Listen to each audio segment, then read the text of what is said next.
This will be a bit of a long story about an experience I had when I was 11, and again a couple days ago. I'm a 24-year-old male. It was a regular Saturday night. I was at home with my older sister, who was 12, and my mom waiting on my dad to come home from work.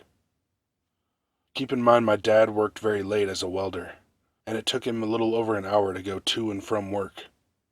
However, it was past 9 p.m., and my dad usually came home by 7:30. So my mom sends my older sister and I to bed. We shared bunk beds during that time. So I turned on my Finding Nemo nightlight and laid down. I wake up randomly and look at my nightstand, which had an old digital clock. And in the dimly lit green numbers, I remember vividly seeing 1:52 a.m. Then, as I look up toward my open bedroom door, I see a man who is wearing a baseball cap, fully dressed, and about the height and build of my dad. My room was lightly dimmed because of my nightlight. I wasn't able to see any more details than that. Also, I barely woke up, so my eyes were still adjusting. I immediately assume it's my dad coming back from work and checking up on me and my sister like he always does. So I say in Spanish, "Dad, why are you home so late?" The shadow figure then walks into my parents' room, which is right next to our room. We lived in a small house. I found it odd that my dad didn't say anything to me, so I got up immediately and walked into their room. As I turned on their bedroom lights, my mom is in her nightgown, and my dad is sleeping in his boxers. It wasn't even 5 seconds from the time that the shadow figure walked into the room. I was expecting to see my father standing, changing into his pajamas. But no, they were sound asleep. I wake them up, and my dad goes around the house and checks to see if it was an intruder. But the door was locked, and we have gated windows so no one can break in. They live in South LA. I slept in between them that night. To end this already long story, a couple of days ago while visiting my parents and sleeping in my old room, I wake up to go pee. As I head back to bed, I look at my phone. The time says 1:52 a.m. I get this sudden feeling of dreadfulness, and as I'm standing looking at my phone near the bed, I look back, and there he is again standing by the open door. His shadowy figure just barely showing because of the stove lights my mom forgot to turn off. Again, it's a small house. The kitchen is like 10 feet from my room. I immediately got under the covers like I was 11 again, and finally fell asleep. I told my parents about this story, and they just said I'm spiritual. I've had a few other encounters I might write about later, but this was one of the two experiences that impacted me the most.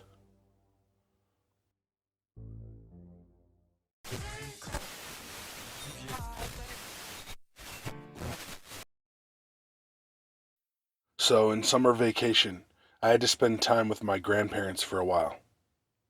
Mind you, their house is in a remote village, surrounded by a pretty dense forest. Overall, it just looks sketchy. Anyway, I figured it wouldn't harm me spending some time there. So I went, unpacked my things, and started chilling. First day, no big deal. Second day, all good. Now third day, that's a different matter. At some point that day, I had to go get some things from the second floor in order to prepare the food. So I start going up the stairs.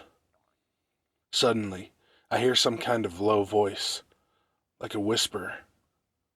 It was almost completely silent, so I was not able to determine what it was. I just figured it was the wind, or that I was just hearing things, you know what I mean? Anyway, I got the things and came back down. Now that sound got louder. I still couldn't make out what it was, but it sounded every time I went down each stair. I started to feel a little suspicious, but even then I just kept minding my business. Night came. Time to go to my room, which unfortunately enough was also on the second floor. I had completely forgotten about the sound, and the night was calm. So this time, no wind or placebo effect could influence what I heard. And what I heard each time I took a step up the stairs was an elderly voice saying, 1, 2, 3. It freaked me out, and I sprinted my way up the stairs.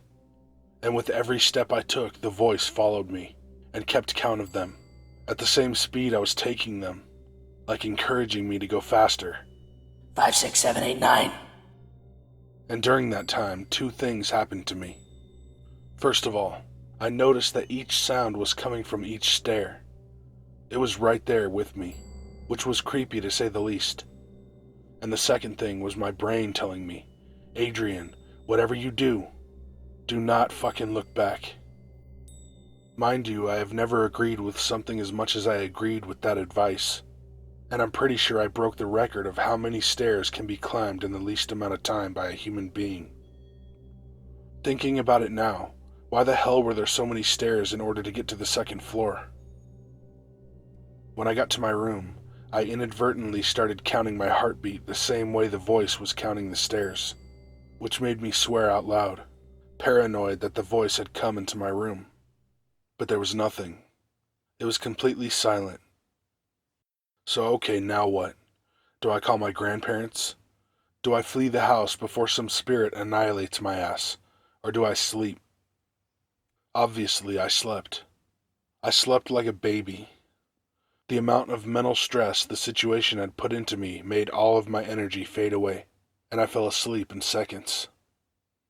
But the next day in the morning, the next day in the morning, if you had told me I was scared of going down a couple of stairs, I would have laughed. But in that moment, it was a matter of life or death. I literally waited for my grandparents to wake up so I could go down the stairs. And so, nothing happened. Not that morning, not the rest of the days I spent there. And nothing of the sort has happened again. I don't really believe in scary stuff like this, and I guess it could have been my imagination, so I just try to laugh it off. But, in the moment, it scared the absolute shit out of me.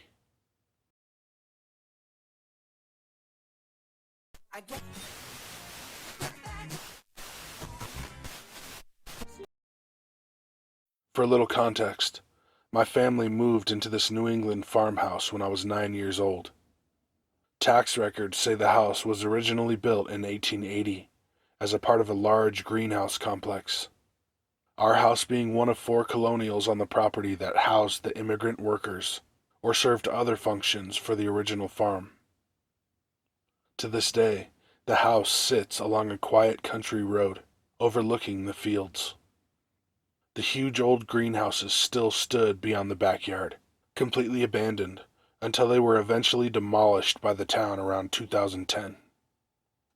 Given the age of the house, it wasn't hard to let the imagination run wild and get spooked as a kid living there. I remember strange things happening throughout the years, such as hearing whispering while home alone. But one event has stuck with me as the most substantial.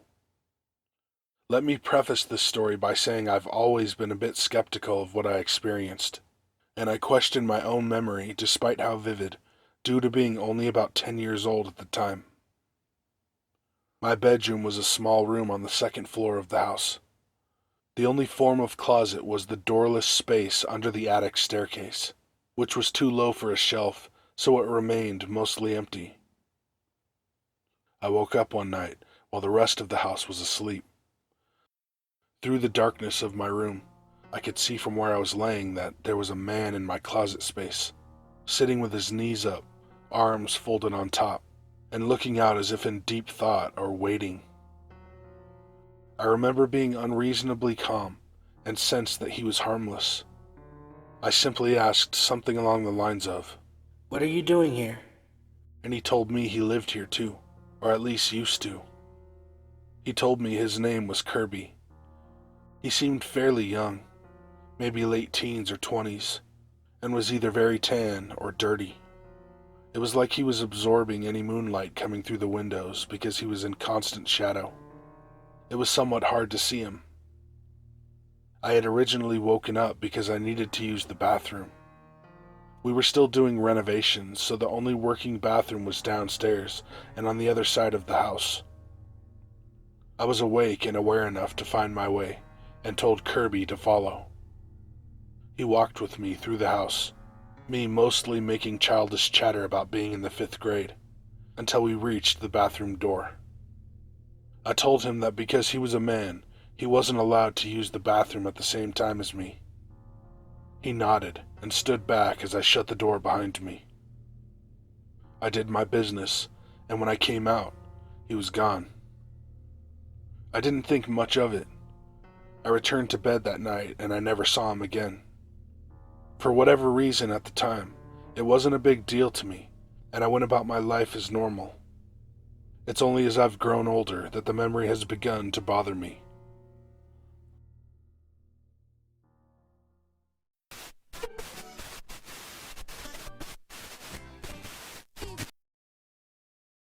I'm an estate liquidator, so when people pass, I prep their house for a sale, price everything, and sell as much of it as I can for the family. I had 2 jobs come my way at the same time, so I asked a friend of mine to help out. She's been working this sale for a couple weeks while I worked one on the other side of town. The sale she's working on is for an antique dealer who had passed a few years back. I checked in on her one day, and she's showing me her progress, and I hear what sounds like 2 cups clinking together from the next room. I look at my friend, and she says, Oh yeah, she's here all right. So I finished my sale across town last weekend and started helping my friend out at the antique dealers. Because the woman who passed was a dealer who did estate sales of her own, a lot of things are already priced, but too high for an estate sale. So we're going through with pricing guns and repricing everything. The blinds start doing this funny slapping thing which I attribute to the wind. But my friend says, Hi Phyllis, how you doing? I still don't think that was anything paranormal, but she thinks it is, and I don't say anything to the contrary. So yesterday, I came in alone as my friend had a doctor's appointment. I walk in and close the door behind me. I go to the back room, taking the pricing gun. I put it down on the bed and fiddle with an old lamp, trying to get some light into the place. Then I head into the bathroom. When I come out of the bathroom, the pricing gun is lying on the floor. I know you're probably thinking the pricing gun was on the edge of the bed and fell off. No way. The pricing gun was well on the bed. I've got years of experience putting things on top of other things so they don't fall off. The gun was on the bed, no question. So then I go to my truck. The door I closed on the way in is cracked open. Now maybe I didn't close it all the way, but I'm 99% sure I did. Again, I have years of experience at closing doors. Now I'm creeped out. The first 2 things I did when I got there have been altered by something. What the hell is the rest of this day gonna look like? So I start pricing some perfume bottles. I finish and move on to some old Nintendo games. Behind me I hear a clink where I was just working on perfume. I get up to take a look, and everything is in its place. Then I hear another clink at the table where I was working on the games. It was the same exact sound, even though plastic games and boxes don't make that kind of glass-on-glass clink. At this point I've got chills running down my spine. I pull it together and keep working, but I keep hearing the same damn noise. It's always behind me, and always in the last place I was working. So I'm in a corner shelf pricing crystal, and I hear it again. I turn around to look, and then I hear multiple clinks on the crystal shelf, less than a foot behind me. I turn around and look. Nothing is moving, but I can hear clinks all over the shelf. It continues for 10 seconds or so as I'm watching. My heart is pounding, and my whole body is tingling. I packed my shit up and got out of there as quick as I could. I don't know what the hell was happening, but it felt like she was picking items up and checking my pricing. I've got to work there at night tonight. I'm not looking forward to it.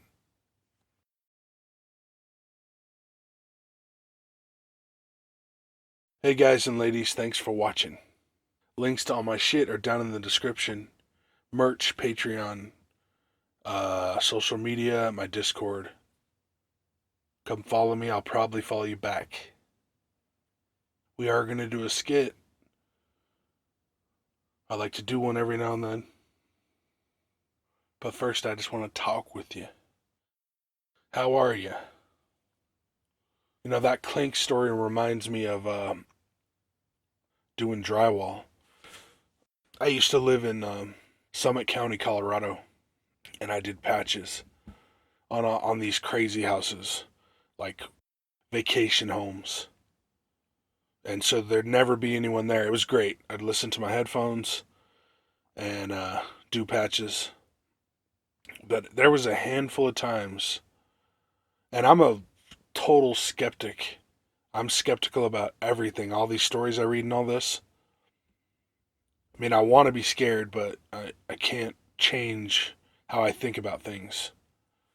I mean, that's why I'm interested in this stuff. But anyway, so most of the time would be fine, but there was a handful of times where I was just getting creeped out. I don't know what, if there was something paranormal going on, if I caught a weird vibe from maybe the art they had, I don't know, but there was one place that I fucking left.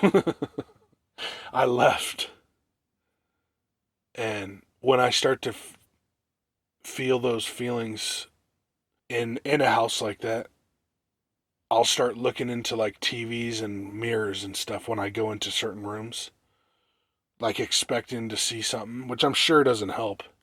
When I start to get creeped out, then I just freak myself out more. But yeah, I left, and I had to get my buddy to come to come back there with me because I had to finish the job. I had to finish what I had to do there. But it just reminded me that clinking story of knowing you have to go back somewhere where something was freaking you out. And then one time I promised this guy I was going to finish. What he would do is the framing would be done.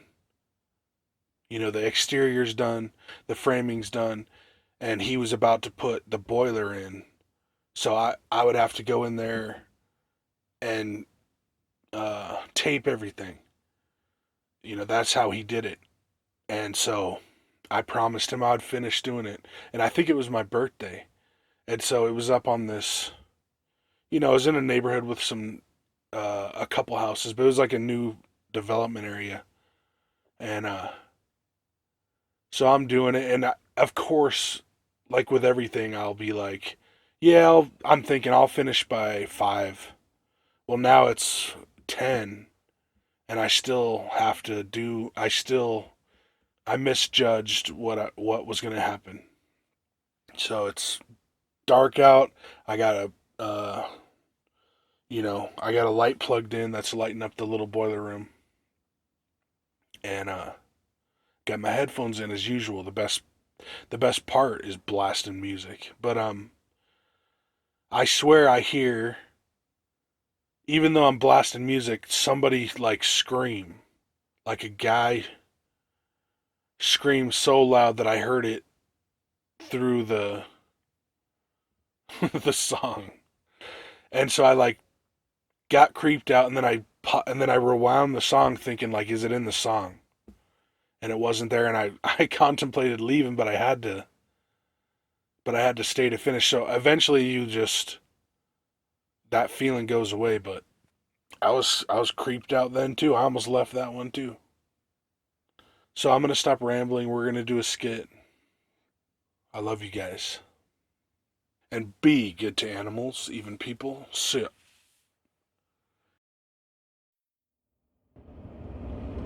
Salute, I just gotta stop at Grawweens real quick.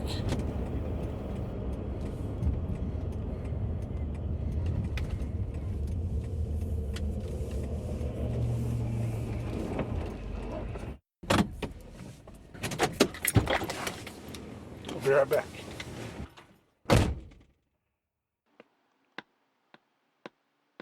Oh shit. Forgot. damn mask.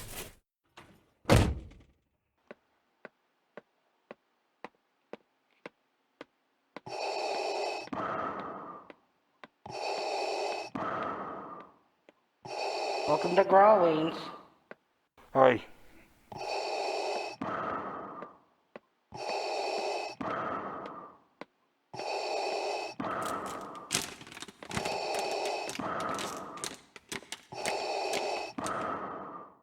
Hey, how are you? Alright. I just want this and a pack of red 72s. This is what? The red 72s, the short ones. I'm sorry, which cigarettes do you want? Oh, I want the red 72s. Oh, sir, please keep your mask on, please. Oh, yeah, it's just we couldn't hear each other. Please put down your weapon. You have 20 seconds to comply. I don't have a weapon. I'm wearing my mask. You now have 15 seconds to comply. You are in direct violation of Penal Code 113, Section 9. You now have 5 seconds to comply. 4, 3, 2, 1. I am now authorizing physical force.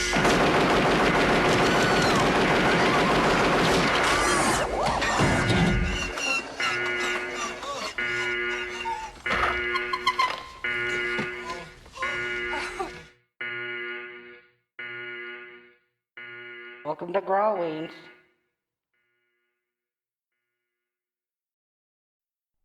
Ja, snämar, Bergsbus, Rish. Smacking butts and smacking butts and smacking butts and smacking butts and smacking butts. Smacking butts. Smacking butts and smacking butts and smacking butts and smacking butts and smacking butts. Smacking butts. I am smacking butts, muscles. You got a big old ass right here? Good job.